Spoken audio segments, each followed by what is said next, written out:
My name's Boo Cook. I've been working professionally as a comic artist since the year 2000 or thereabouts, primarily working for 2000 AD comic on such characters as Judge Dredd, Judge Anderson PSI, ABC Warriors and Harry Kipling Asylum.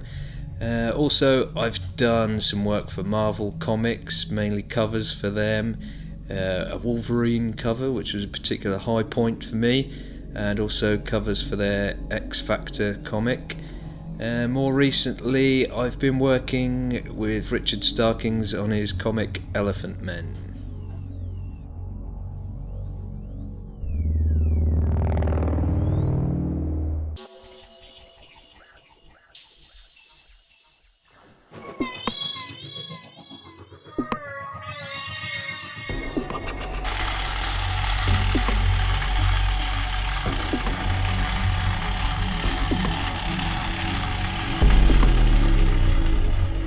I've always been completely obsessed with science fiction and the unknown and the unexplained since I was a tiny child, and I've always been drawing it since I can remember being alive, really.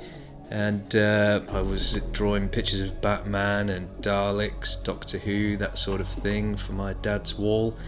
Then in 1977, of course, Star Wars came along, which has been a massive influence on me. I think I would have been a very different person if it wasn't for Star Wars.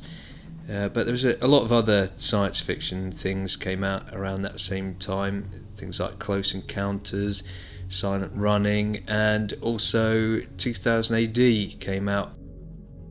It was through reading 2000 AD that I really started to get into comics. Something just clicked there with the mix of crazy sci-fi and action.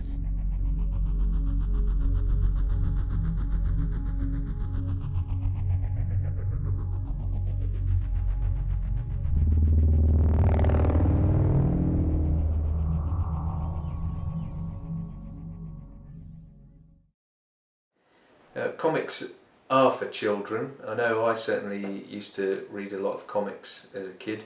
Grandpa used to send me one every week.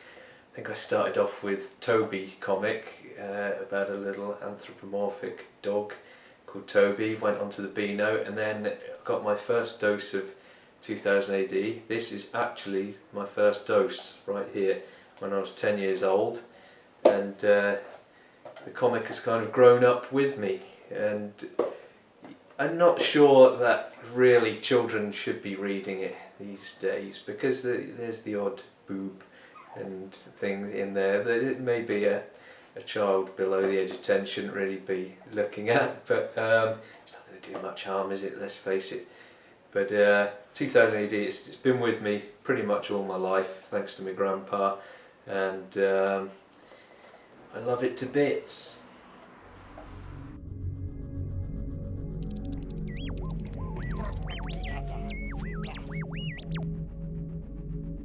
It's difficult to say whether I actually see the finished image in my head before I begin a comic page.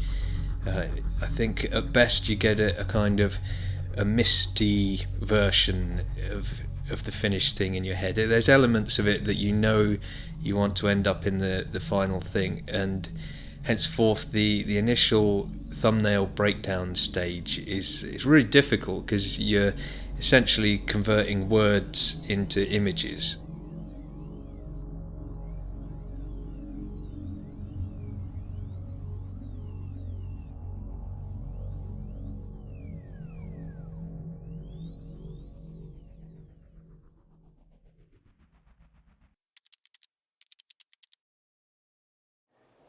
Once the comic project has been accepted and the editor has given the go-ahead, then the writer will send me a script, usually via email, and I'll give it a few reads through just to make sure I've got all the information in my head, and then it's off to the sketchbook where I do some incredibly rough thumbnail breakdowns, which, as you can see, the drawing quality is pretty poor.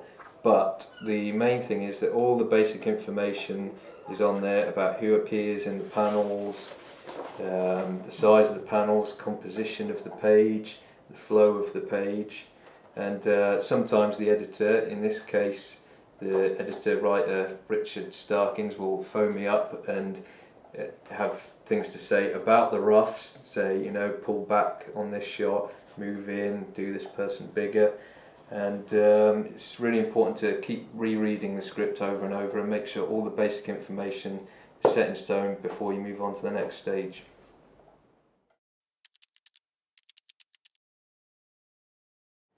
The next stage of the process, after I've got my thumbnail breakdowns all set in stone and I know what I'm up to, is I'll move on to the pencils up here on the drawing board. Here's a page of Judge Anderson that I've been working on. These can take between half a day, sometimes 2 days for something really complex. Occasionally the editor or the writer might want to have a look at the work at this stage, so if there's anything wrong, any mistakes, they can pick them up before I move on to the inks. A couple of things which I find indispensable, obviously apart from the pencil, very important at the penciling stage, is this is my little wing mirror thing here, which I have all my reference photos on here, so I can happily work away, and if there's any particularly tricky figures, then there'll be photo reference on there. And also, secret weapon is the mirror here, which I can use to look at my page that I've done there, see it in reverse, and if there's any mistakes, then they'll leap out at me straight away. Sometimes I will move from pencils straight onto painting in Photoshop. Another time I might ink over the top of my pencils and then scan them in and colour them in Photoshop. And then off it goes to be lettered and finally put together and published.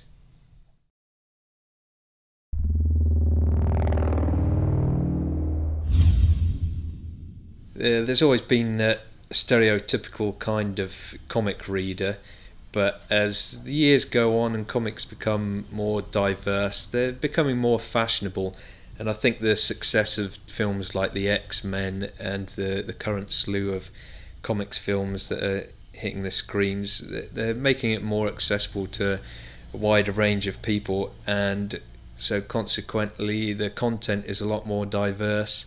You have things like Tamara Drew, which I haven't read because I think it's about a lady in the country, which isn't really my kind of thing, but it just means that the medium is much more wide open for all kinds of different fans.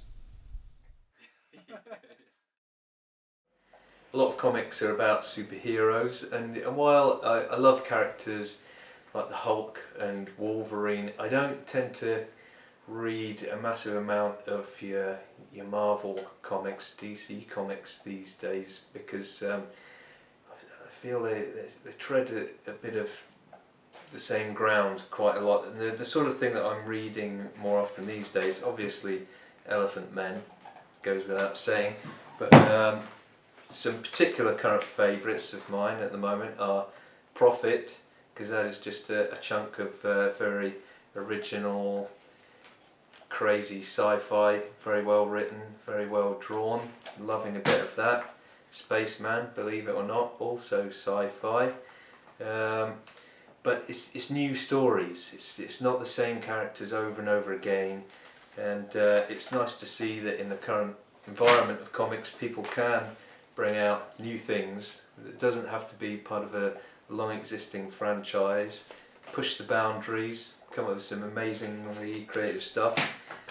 But having said all that, you can't beat a big chunky man smashing someone's skull open with an axe. Love the Conan. In terms of the ideal gig, there's always going to be a few characters that I would love to get my hands on, particularly the Hulk. I've coloured a few Hulk covers, but never really had the chance to draw him myself. That would be really good. And Ben Grimm, The Thing, as well. I love my heavy hitters, so I guess I'm just obsessed with the idea of massive characters that go around smashing things up. Maybe I've got something I need to get off my chest, I don't know.